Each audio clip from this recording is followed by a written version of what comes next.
మన రక్షకును ప్రభు అయిన యేసుక్రీస్తు ప్రభు పేరిట ప్రార్థన టీవీ వీక్షిస్తున్న మీ అందరికీ నా ప్రత్యేక హృదయపూర్వక వందనాలు తెలియజేస్తున్నాను. తల వంచినట్లయితే చిన్న ప్రార్థన చేసుకుందాం. దేవుని వాక్యాన్ని మనం ధ్యానించుకుందాం. ప్రార్థన చేసుకుందాం. పరిశుద్ధుడా, ప్రేమగల తండ్రి యేసయ్య, నీ బంగారు పాదాలకు వెరలేని స్తుతులు స్తోత్రం చెల్లిస్తాం నాయన. నీవు ఉన్నవాడవు అనువాడవు గనుక నీకు స్తోత్రం చెల్లిస్తాం. ఈ సమయంలో ప్రభువా తండ్రి నాయన, కొద్ది నిమిషాలు నీ వాక్యం ధ్యానించబోతుండగా ఆ నోటి మాటలు మా అందరి హృదయ ధ్యానాలు నీ దృష్టికి అంగీకారోగ్యం చేయండి. మీరు మాత్రమే మాతో మాట్లాడి మహిమ పొందమని ప్రార్థిస్తున్నాం నాయన. మనిషి గారిని మాట్లాడితే ప్రయోజనం లేదు నాయన. ఆత్మదేవ, నీ సత్య సారాంశముతో సత్య పలుకులతో ఆదరణ కలిగించే మాటలు, జీవము కలిగించే మాటలు, బ్రతుకును మార్చే సరిచేసే నీ మాటలతో తృప్తిపరచమని ఎవరైతే నాయన ప్రభు వీక్షిస్తూ వారి జీవితంలో ప్రభు వాక్యమని నీ ఖడ్గముతో ప్రభు నాయన తండ్రి వారి జీవితం సరిచేసుకోవాలని ఆశపడుతున్నారు. నీ వాక్య సారాంశం సత్యం ప్రభువా, నీకు వందనాలు తండ్రి. నీ వాక్యమే మా జీవితానికి వెలుగు ప్రభువా, నీకు స్తోత్రం.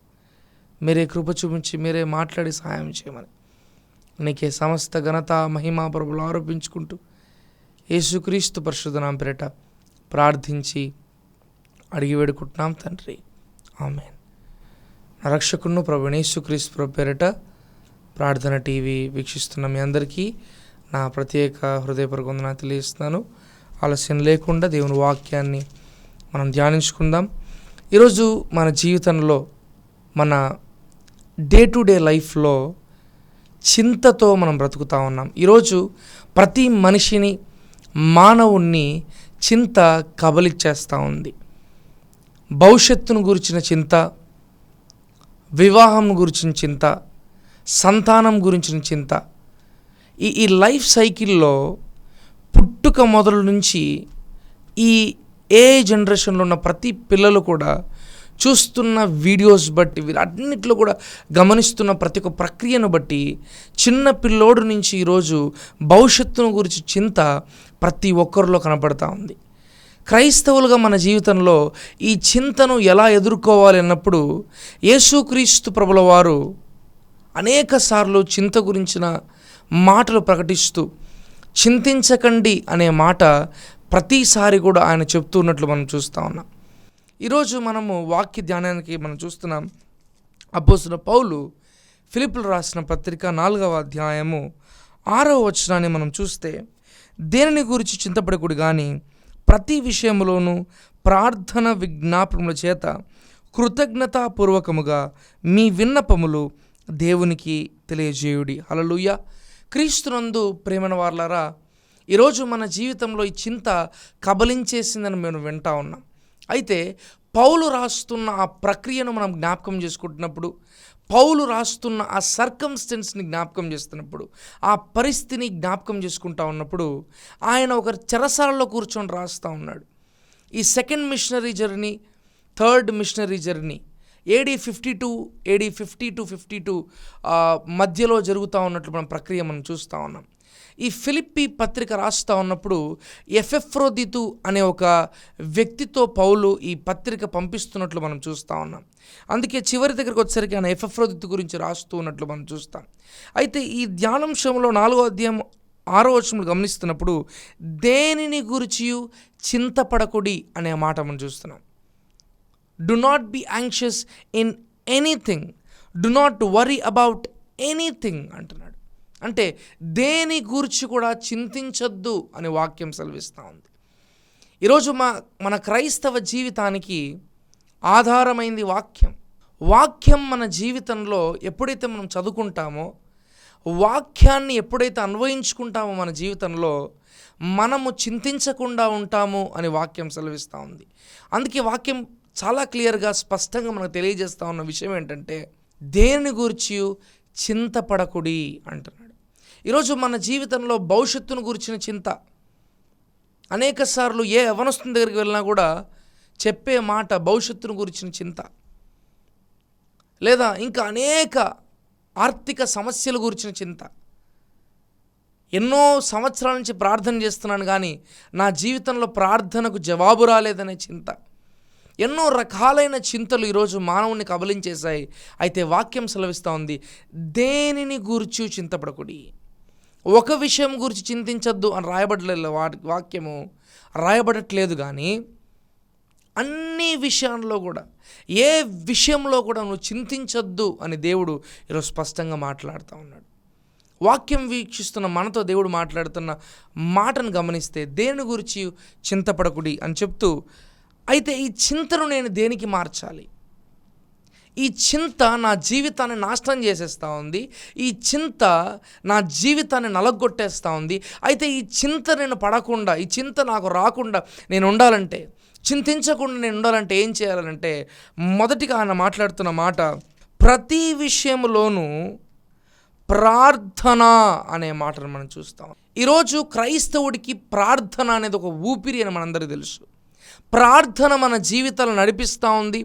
ప్రార్థన మన జీవితాలని నడిపించడం మాత్రమే కాదు, ప్రార్థన మన జీవితాలని రక్షిస్తుంది కూడా. మనం చేసుకుంటున్నప్పుడు మన ప్రార్థన నడిపిస్తూ ఉంది.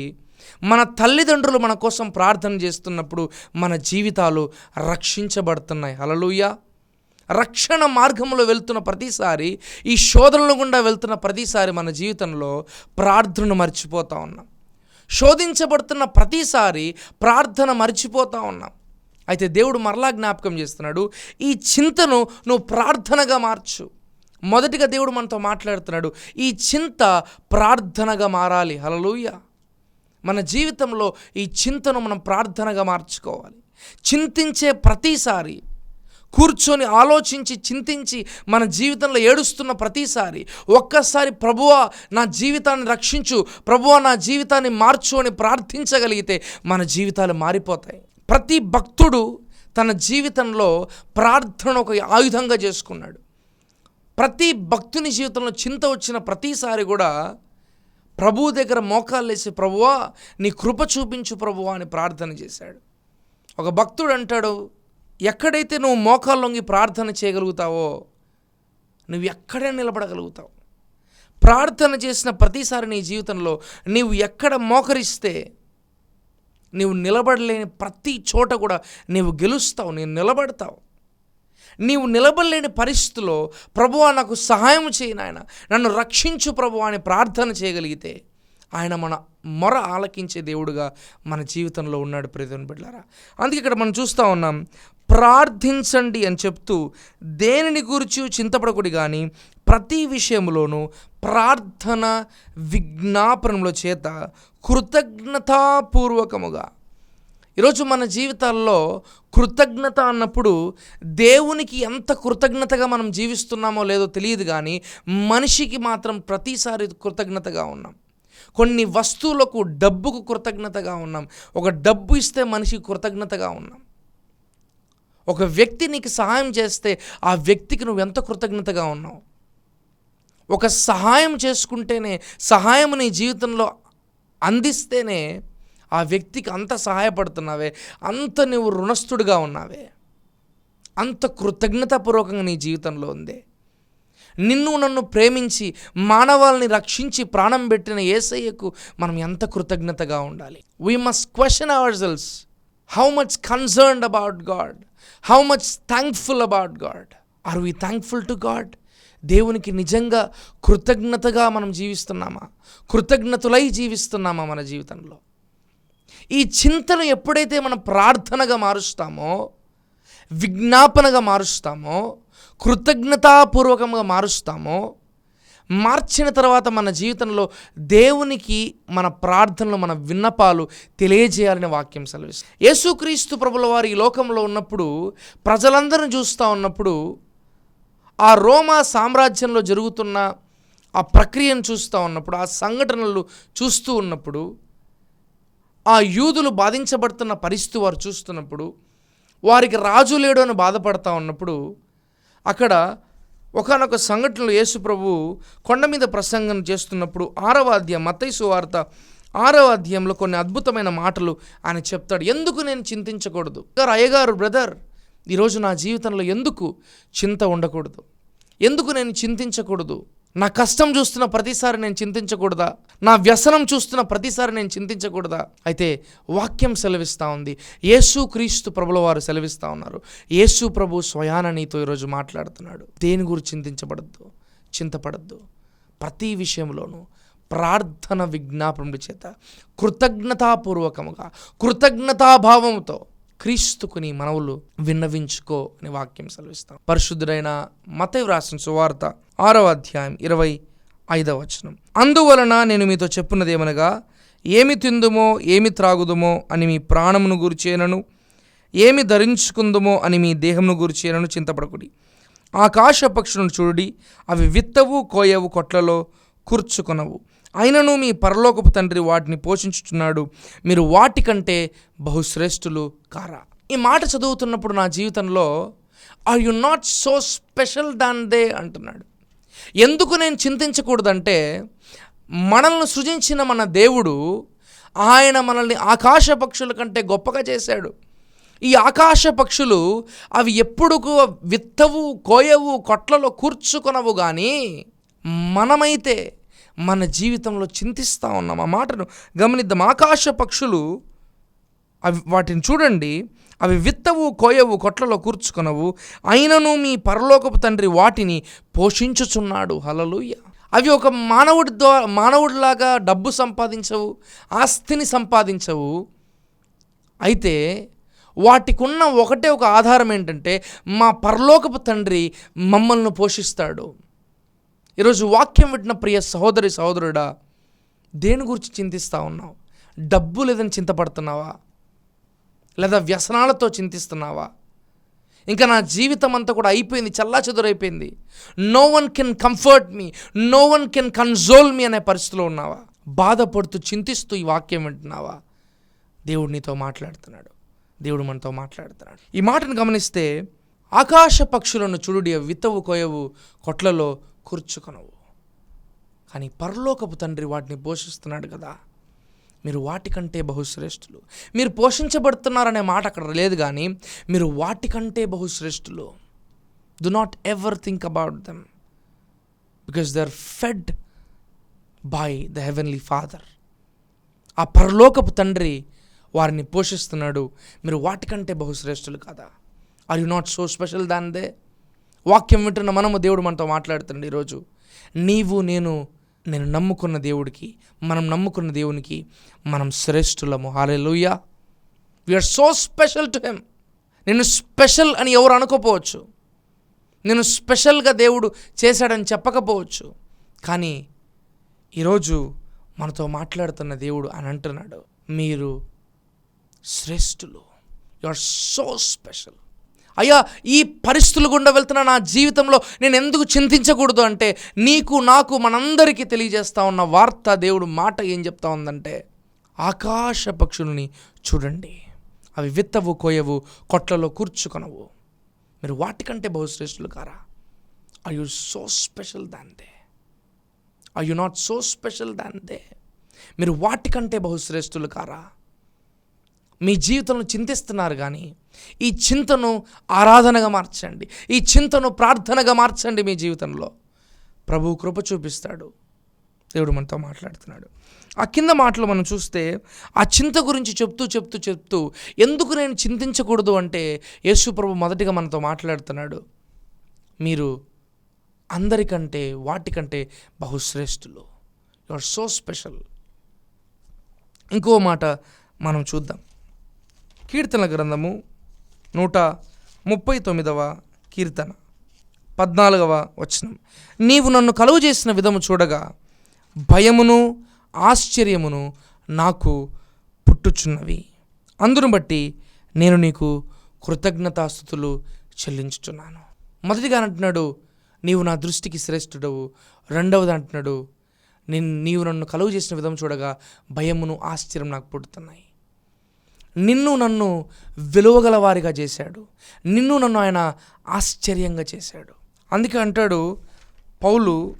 అపోస్తలుడైన పౌలు కొరింథీయులకు రాసిన మొదటి పత్రిక 6వ అధ్యాయం 20వ వచనం, విలువ పెట్టి కొనబడిన వారు అంటాడు. Christ has paid the price for you and me. He bought for a price. With a precious blood. అందుకే పేతురు ఒక మంచి మాట అంటాడు చూడండి. అపోస్తలుడైన పేతురు రాసిన మొదటి పత్రిక మొదటి అధ్యాయము 18-19 వచనాలు. పితృపారంపర్యమైన మీ వ్యర్థ ప్రవర్తనను విడిచిపెట్టునట్లుగా వెండి బంగారముల వంటి క్షయ వస్తువుల చేత మీరు విమోచింపబడలేదు కానీ అమూల్యమైన రక్తము చేత, అనగా నిర్దోషమును నిష్కలంకమునగు గొర్రెపిల్ల వంటి క్రీస్తు రక్తము చేత విమోచింపబడితేని మీరు ఎరుగుదురు కదా. You bought with a price paid. ఎలాగా అన్నప్పుడు మనం చూస్తా ఉన్నాం, ఇక్కడ ఒక వెండి లేదా బంగారు వెలగల రాళ్ల చేత మనం రక్షించబడలేదు, మనం విమోచింపబడలేదు. విమోచన అన్నప్పుడు it is a full redemption from sin. Redemption, ఒక బానిస బ్రతుకు నుంచి బయటపడటం విమోచన. ఎలా మనం విమోచింపబడ్డాం అని అంటున్నాడు, మీరు వెండి బంగారముల వంటి క్షయ వస్తువుల చేత మీరు విమోచింపబడలేదు కానీ వెండి బంగారును క్షయ వస్తువులుగా చెప్తున్నాడు దేవుడు. అయితే అమూల్యమైన రక్తము, ప్రెషియస్ బ్లడ్, మొదటిగా అని అంటున్నాడు వాల్యూడ్, రెండవదిగా ఆశ్చర్యంగా. మీరు మొదటిగా ఆయన మాట్లాడుతూ మీరు శ్రేష్ఠులు అంటున్నాడు, రెండవదిగా ఆయన మాట్లాడుతూ ఆశ్చర్యంగా నేను మిమ్మల్ని క్రియేట్ చేశాను, ఆశ్చర్యంగా అద్భుతంగా చేశాను. మొదటిగా శ్రేష్టంగా చేశాడు, రెండవది ఆశ్చర్యంగా చేశాడు. ఈ మాట మనం చూస్తున్నప్పుడు ఎలా మనం విమోచింపబడ్డామంటే అమూల్యమైన రక్తము చేత, అనగా నిర్దోషమైన very pure blood, precious blood. ఆ మాట మనం ధ్యానిస్తున్నప్పుడు ఎందుకు నేను చింతపడకూడదు. ఇంకొక మాట మనం చూసి యోహాను సువార్త 16వ అధ్యాయం 33వ వచనం. నా యందు మీకు సమాధానం కలుగునట్లు ఈ మాటలు మీతో చెప్పుచున్నాను, లోకములో మీకు శ్రమ కలుగును, ఆయనను ధైర్యం తెచ్చుకోండి, నేను లోకమును జయించి ఉన్నాను. హల్లెలూయా. నేను శ్రేష్టంగా జన్మించాను, లేదా నా సృష్టికర్త ప్రభువు నన్ను శ్రేష్టంగా జన్మింపజేశాడు, నేను శ్రేష్టంగా ఉన్నాను. మూడవదిగా అంటున్నాడు, ఇవన్నీ చెప్తున్నాడు దేవుడు. కానీ ఆయన ఏమై ఉన్నాడు నా జీవితంలో, ఆయన ఏం చేయగలడు నా జీవితంలో అడంటాడు చూడండి. లోకములో మీకు శ్రమ కలుగును, లోకంలో మీకు శ్రమ కలగదు అన్నట్ల దేవుడు. లోకంలో మీకు శ్రమ కలుగును, అయినను ధైర్యము తెచ్చుకోండి. నేను ఎందుకు ధైర్యం తెచ్చుకోవాలి, నేను ఎందుకు చింతపడకూడదు అని అంటున్నాడు చివరిగా, నేను లోకమును జయించి ఉన్నాను. ఎవరైతే నీ జీవితంలో ఉన్నాడో, క్రీస్తు నీ జీవితంలో ఉన్నప్పుడు ఆయన జయించిన వాడు. అక్కడ మనం చూస్తున్నాం, నేను లోకమును జయించి ఉన్నాను. మీలో ఉన్నవాడు లోకంలో ఉన్నవానికంటే గొప్పవాడు గనుక నా జీవితంలో నేను చింతించను. అందుకే పేతురు ఒక మంచి మాట అంటాడు. ఇది ఒకటి చెప్పిన వాక్యం ముగింపులో తెస్తాను. పేతురు రాసిన మొదటి పత్రిక 5వ అధ్యాయం 7వ వచనం. ఆయన మిమ్మును గురించి చింతించుతున్నాడు గనుక మీ చింత యావత్తు ఆయన మీద వేయుడి, ఆయన మీద వేయండి. మీ చింత యావత్తు ఆయన మీద వేయండి. ఈరోజు వాక్యం వింటున్న ప్రియ సోదరుడు, దేవుడు మనతో మాట్లాడుతున్నాడు. ఏ చింత గుండా వెళ్తున్నాం మన జీవితంలో, ఏ చింత గుండా వెళ్తున్నావు నీ జీవితంలో? How much way it is, ఎంత బరువైనా సరే ప్రయాసపడి భారం వచ్చిన సమస్త జిల్లారా నా యొద్దకు రండి, నేను మీకు విశ్రాంతి కలుగు చేతున్న వాగ్దానం చేస్తున్న దేవుడు ఈరోజు మనతో మాట్లాడుతున్నాడు. సజీవుడైన యేసయ్య మనతో మాట్లాడుతున్నాడు. దేని గురించి చింతపడకూడదు కానీ ప్రతి విషయంలోనూ ప్రార్థన విజ్ఞాపనల చేత హృదయపూర్వకముగా let your request made known to God. ఈరోజు నీ జీవితంలో ఎందుకు చింతిస్తున్నావు, ఎందుకు ఈరోజు నీ జీవితంలో బాధపడుతున్నావు తెలుసా? దేవునికి మొరపెట్టుకోవాల్సిన నీవు, దేవునికి ప్రార్థన చేయాల్సిన నీవు, దేవునికి అర్థించాల్సిన నీవు, దేవునికి పిటిషన్ పెట్టుకోవాల్సిన నీవు ఈరోజు మనిషి దగ్గరికి పోయి చెప్తా ఉన్నావు నీ బాధ. నీ బాధ ఏం మనిషి అర్థం చేసుకోలేడు కానీ నిన్ను సృజించిన నీ దేవుడు, నీవు నమ్మిన నీ దేవుడు, నీకు మాత్రమే నీ కన్నీరు తెలుసు, ఆయనకు మాత్రమే నీ కన్నీరు తెలుసు. నీ కన్నీరు ఎలాగైతే నీకు తెలుసో ఆయనకు మాత్రమే నీ కన్నీరు తెలుసు. ఈ వాక్యం వింటూ నీ జీవితంలో ఎంతో కన్నీరు అనుభవంలో, శోక సంద్రంలో వెళ్తున్నావేమో, దేవుడు ఈరోజు మనతో మాట్లాడతాడు. పిల్లలు మీ బాధ తీర్చలేరు. మీరు నమ్ముకున్న మీ దేవుడు మాత్రమే మీ బాధ తీర్చగలడు. అందుకే అంటున్నాడు, let your request made known to God. ఆయనకు తెలియజేయండి మీ బాధ, ఆయనకు తెలియజేయండి మీ ప్రార్థన. చింతించకుండా when you turn this worry into prayer and worship, you will see miracles in life. మన జీవితాలు అద్భుతాలు కావాలంటున్నాం, ఆశీర్వాదాలు కావాలంటున్నాం, కానీ దేవుని పాదాల దగ్గరకు వచ్చి ప్రార్థించలేని పరిస్థితిలో మనం ఉన్నాం. అందుకే దేవుడు మరలా మనతో మాట్లాడుతున్నాడు. ఎందుకు నేను నా జీవితంలో చింతపడకూడదు అని అంటే, మొదటిగా నేను శ్రేష్ఠుడను, మనం శ్రేష్ఠులము. రెండవదిగా అద్భుతంగా సృష్టింపబడిన వారము. మూడవదిగా నేను చెప్పి వాక్యం ముగింపులు తెస్తాను.